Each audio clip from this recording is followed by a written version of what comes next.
Tonight on Reporting Scotland, 50,000 Scotland fans begin their takeover of another German city.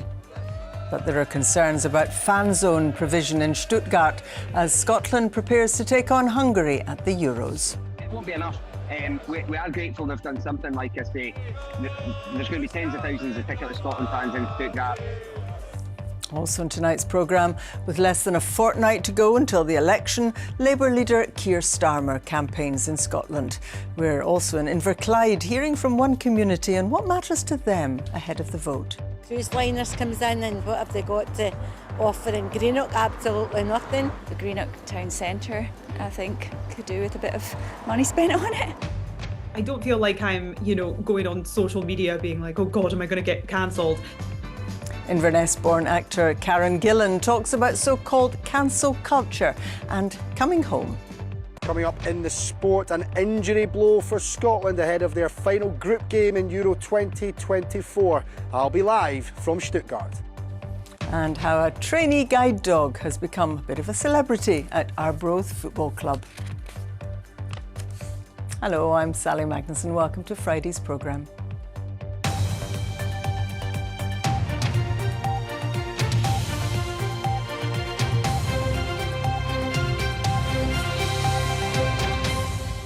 Scotland fan representatives say plans in Stuttgart to allow ticketless supporters to watch Sunday's match against Hungary won't be enough.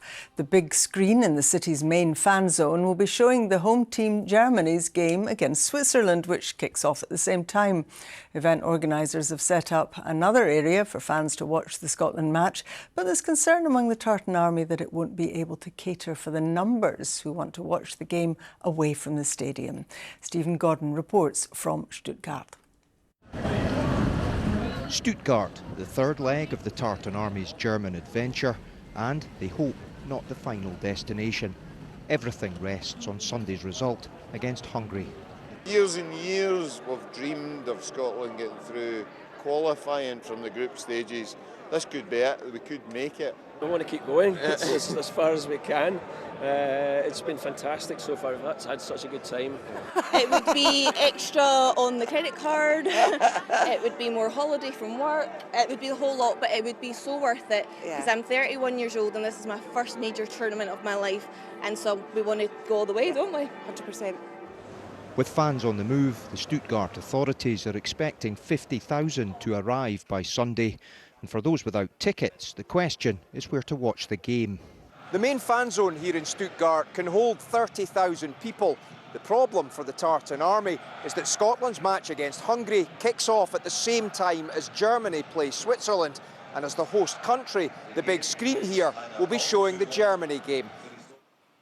The organisers' contingency plan involves putting up a big screen in this nearby park. We have capacity for about 25,000 to 30,000 supporters from the Tartan Army to watch the match Scotland against Hungary in Stuttgart. It's not a closed area, so I think we are prepared for them, but yes, it's a challenge for us.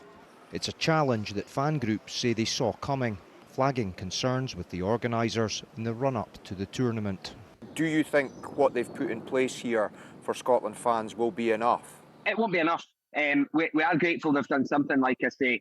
It's obviously not an easy thing to set up, and they've got they've got other fan zones and fan areas, but there's going to be tens of thousands of ticketless Scotland fans in Stuttgart. We would encourage all Scotland fans that are coming over here without a ticket, get themselves somewhere early in the day, find somewhere to watch the match and camp out for the day. This pub, an example of local hospitality, willing to do Scotland fans a good turn. Yeah, because we've been a little bit regular here and folk in the local area seem to be willing to chat to us and recognise us now. They've been kind enough to get a second TV in and they've offered to put the game on for us. 2 days to go, the anticipation and the tension will only build from here. Stephen Gordon reporting Scotland, Stuttgart.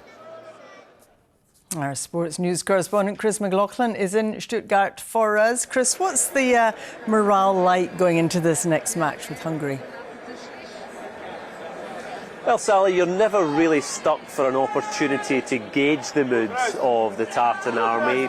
This morning in Cologne over breakfast, talking to a few in a service station outside Frankfurt on the journey down here, the drive down, and about an hour and a half ago checking into the hotel here in Stuttgart. I mean, talking to Scotland fans absolutely everywhere. They're so upbeat because the dream is still alive. Also, Sally, they're just having a really good time. A few Scotland fans over the past couple of days have come up to me and said, "This is great, isn't it? It sounds so simple, but it really sums up the mood." And I think it's a mood that the squad in camp are well aware of. When I listen to the Flower of Scotland, right, and I've been involved, and I'm actually getting a little bit emotional here now because I've been involved in some massive games, right? And when that tune came on, it's the loudest I've ever heard night. Then, you know, we might get beat because the opposition are better than us, but it won't be for the want of trying for sure. Now, in terms of that Flower of Scotland rendition, knowing the Tartan Army, you can guarantee they'll be trying to be even louder here in Stuttgart come Sunday. Quite a few are here in the city already. Plenty more will arrive over the next 24 hours. I think you heard in Stephen's package, the authorities here think around 60,000 will be in the city come kick-off. I think given how things have gone so far, that is probably a conservative estimate. Chris, thank you very much for that. We'll be back to Stuttgart to talk to Lewis a bit later. Some of the day's other stories now. A fatal accident inquiry will be held after the death of an asylum seeker in Glasgow in June 2020. 28-year-old Badreddin Abdallah Adam Bosch from Sudan stabbed 6 people at the Park Inn Hotel in West George Street. He was shot by police. 3 asylum seekers, 2 hotel workers and a police officer were injured in the attack.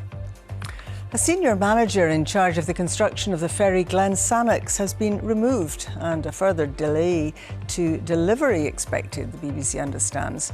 The Ferguson shipyard said programme director Andy Crossan, who'd been seconded from the Scottish Government ferries agency CMAL, was no longer working on the project. The Calmac vessel's due for delivery by the 31st of July. A red deer in the Highlands, known as Callum the Stag, has been put down over concerns about his health.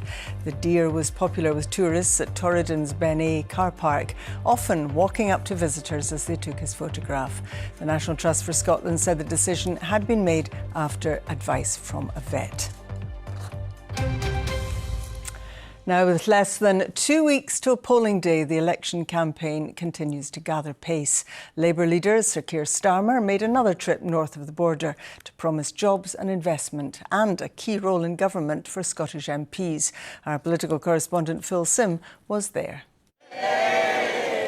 These daily election visits, the selfies and the slogans, are becoming increasingly familiar. But where the parties choose to pitch up can tell its own story. Today, Sir Keir Starmer was in a constituency which 10 years ago was Labour, but today has a big SNP majority over the Conservatives. It may show his ambition to mount a revival from third place, but also the scale of the challenge facing Labour.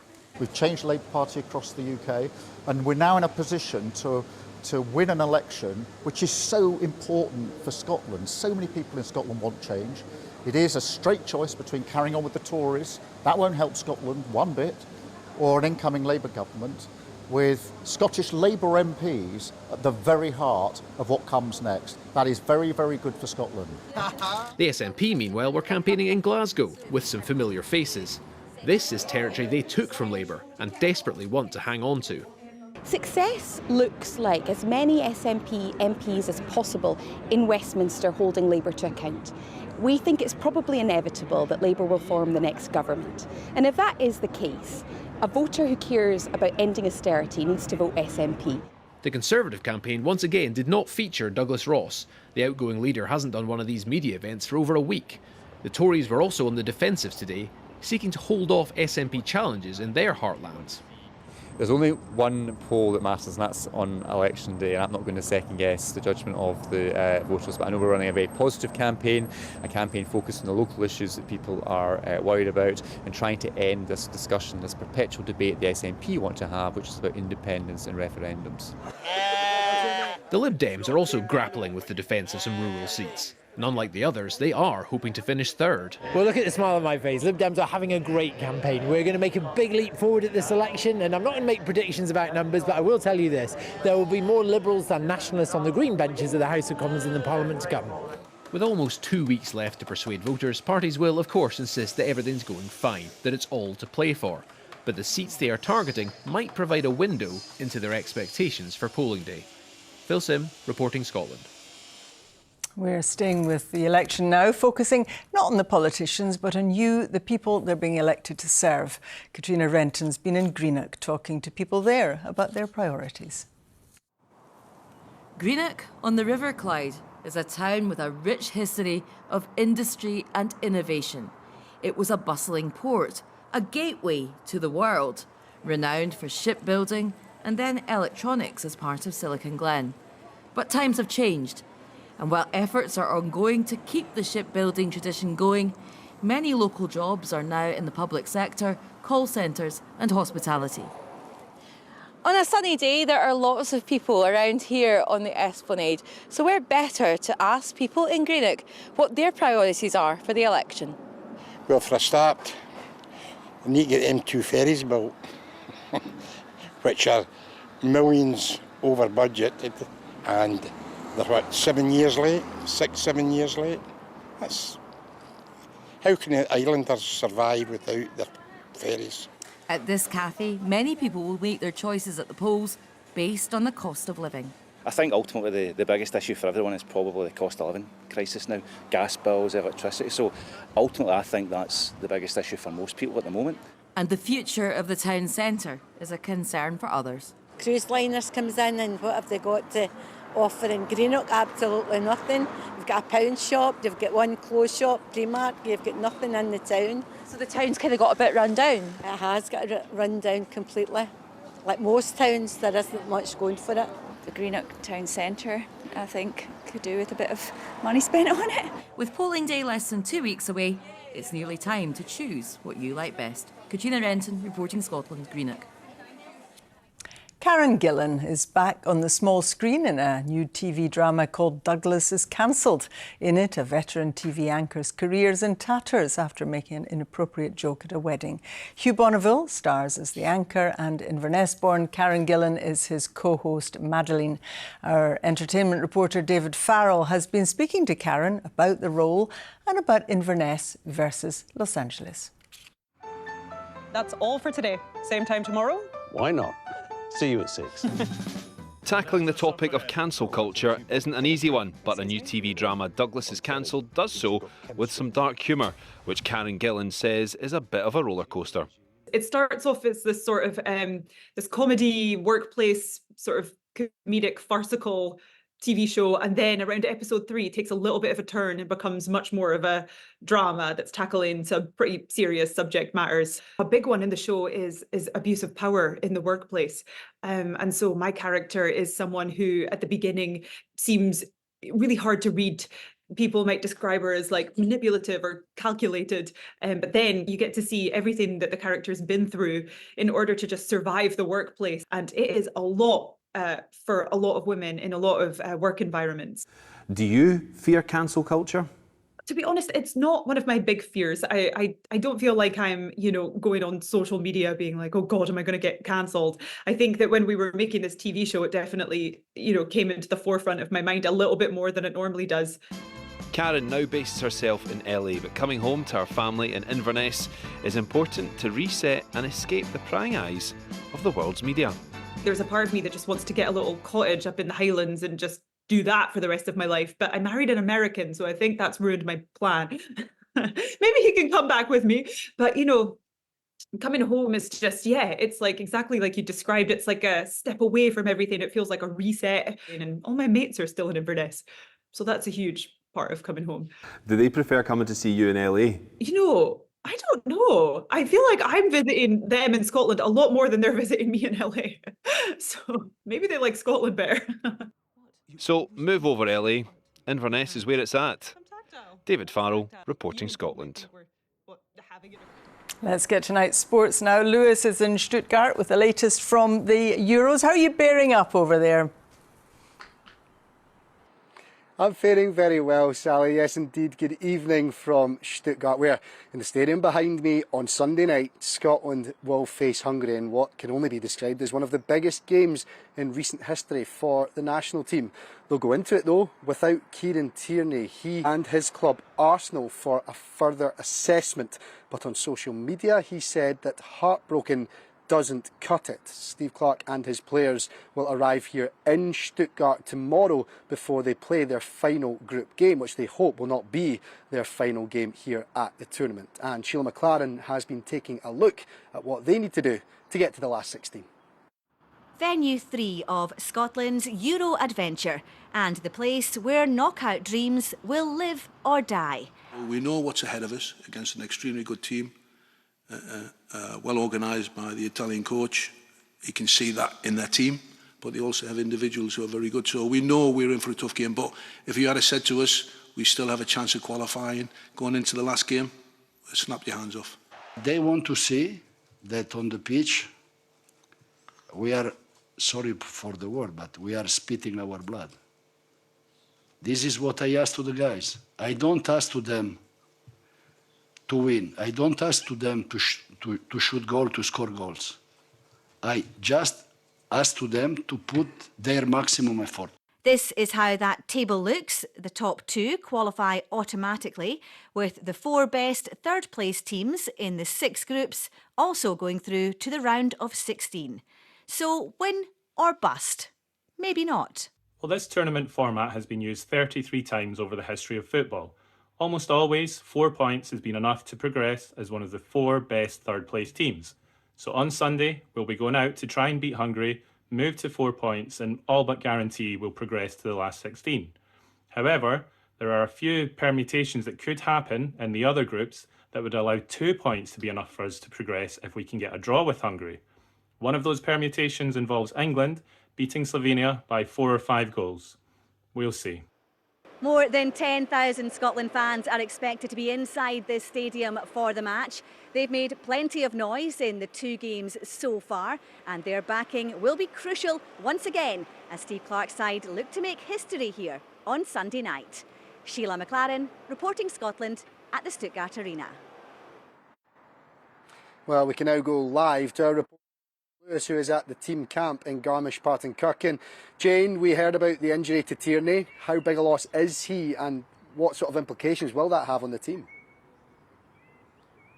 Yeah, it's obviously devastating for the player first and foremost, isn't it? And very, very disappointing from a Scotland point of view. Another injury to another key player. The Scotland assistant head coach John Carver addressed the media here earlier this afternoon. He was actually fairly chipper, despite obviously being really disappointed for Kieran Tierney having to leave the camp to go back to get that hamstring injury assessed. But what he did say was that Scotland will be full of belief. He talked about the Tartan army being passionate and being powerful and being an inspiration in trying to get them and will them to get those 3 vital points against Hungary on Sunday. He was posed the question about whether Scotland might go to a back 3 with Kieran Tierney now missing from the lineup. He simply said to that, we're flexible. He wasn't going to be answering that question at all, but he did speak about Hungary, as we've heard there in Sheila McLaren's package, when he spoke about them being very tough opponents. They'll be tricky, he says. They've got some really talented players.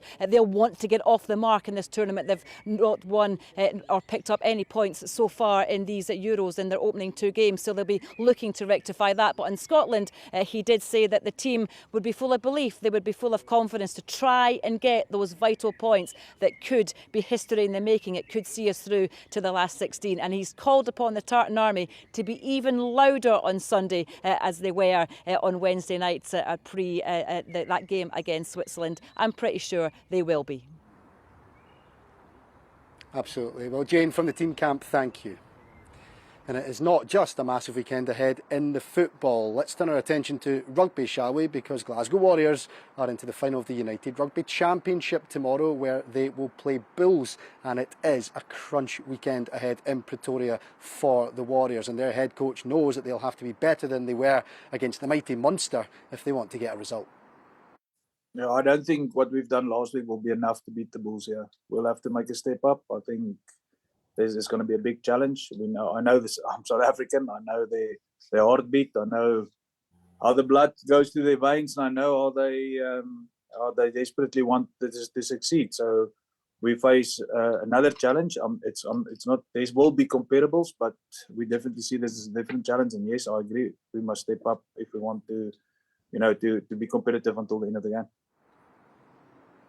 Well, that's all from the team here in Germany. So while Stuttgart set the stage for some Scotland celebrations, we'll see you on Sunday. Back to you, Sally. We will indeed. Thanks very much indeed, Lewis. Guide dogs transform the lives of their owners, but with an average waiting time of 16 months for a dog, getting them properly trained beforehand is more important than ever. In Arbroath, one trainee guide dog has become a bit of a local celebrity, as Pippa Liggertwood reports. It's just to get her used to noise, crowds, traffic. She's honestly joined to my hip. She's everywhere. Meet Quilla. She's in her first stages of guide dogs training. Along with puppy raiser Amanda, she's a regular fixture at her local football club. Welcome. Take her to the bus station, the train station. She goes to the doctors. She's been in hospital. She comes to the football very often. You find your chair? I would definitely say Quilla is a local celebrity. Everyone at Gayfield knows her. A number of supporters have had their photo taken with her. There's some supporters that actually have the third kit top with her name and her number on the back. Her number is 6 because she's our 6th pup. The hardest part about being a puppy raiser isn't the sleepless nights at the start. It isn't getting your fingers chewed and your toes chased every step you take. It's the day that they leave after you've had them for anywhere between 12, 16, 18 months maybe. These dogs become such a big part of your life, your home, your heart. I am heartbroken every time. People often say, how do you do it? You do it for people that need them. These dogs are life-changing. I had a very special bond with Quilla. I didn't actually realise until she left how special she was. This is Tasha. She was our 3rd pup. She was withdrawn, so she is now our pet. This is our 5th pup. This is Disco, and her match is Alfie. This is Quando. This is our 1st pup. He's a match with Mary. She's now 91 years old, and they live in Belfast. Is it worth the tears? There's a lot of tears. No, it is. When the Forever family get in touch, it just makes your heart burst with pride to know that you're being part of that dog's journey. And now it's time for that journey to begin all over again. Meet Craigie.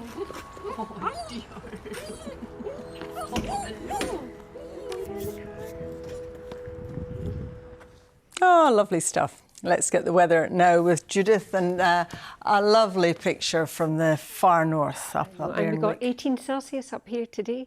Top temperature of 23 for the Teen range, so some warmth today and indeed more on the way. Good. I know, a nice weekend on the way for once. I bring good news, a very good evening to you, but we do have a weather front bringing thicker cloud. Here it is in the west, and that will continue to move across the country tonight. However, let's have a wee look at the air mass graphic to get a feel for what's going to happen, because things are set to change noticeably.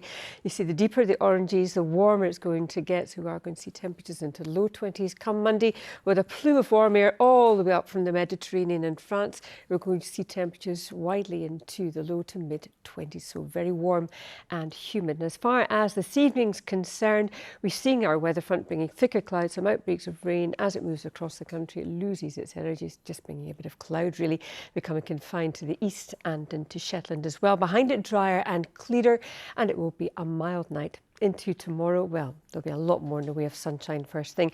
Any cloud in the east and over the north now very quickly shifts away. So a much brighter day, a dry day with lots of sunshine on offer, maybe a wee bit of fair weather cloud bubbling up, but that's about it. So a fine afternoon for the Northern Isles, and light winds initially before they pick up later on. I think we'll see 17 Celsius for Orkney, again 18 Celsius up towards the far north, 22 for inland parts of Aberdeenshire, 21, 22 widely across eastern Scotland tomorrow in that sunshine. Further west, we'll see 18, 19 Celsius, respectable. We'll feel very nice in the sunshine, more in the way of sunshine for the west. But then we have a weak front pushing into the west coast later on, bringing thicker clouds, some misty, murky conditions, drizzle embedded within it, and we'll start to see a freshening southwesterly as well. So some fine conditions if you're heading to the hills tomorrow. It'll be dry across all ranges, strong sunshine, high UV levels, the risk of sunburn. Remember to put on the sun cream and take some liquids as well. A dehydration risk, increasingly windy at the tops with gales eventually. But then on Sunday, lighter winds and some really fine walking conditions on Sunday as well. As far as the rest of the afternoon and into the evening is concerned, dry with late sunshine before we see our weather front pushing across the country, just bringing a bit of cloud, perhaps the odd spot of rain or drizzle. By the time we reach Sunday morning, that's pretty much clear off Scotland. A bit of cloud first thing, but that will shift away quickly. Lots of sunshine on offer and lots of warmth as well, with that sunshine coming in with highs of around about 21, 22 Celsius. Now, for the football in Stuttgart, on the Sunday night, it's looking dry, it's looking warm as well, so some fine conditions. Good luck, Scotland. And then on Monday, it's all about the sunshine, it's all about the warmth, temperatures widely up into the low to mid-20s. A bit of cloud in the west later. That's your forecast. Thanks very much indeed, Judith. Fiona Stalker will be here with your late news at around 10:30 tonight. Until then, from everyone in the team, do enjoy your evening. Bye-bye.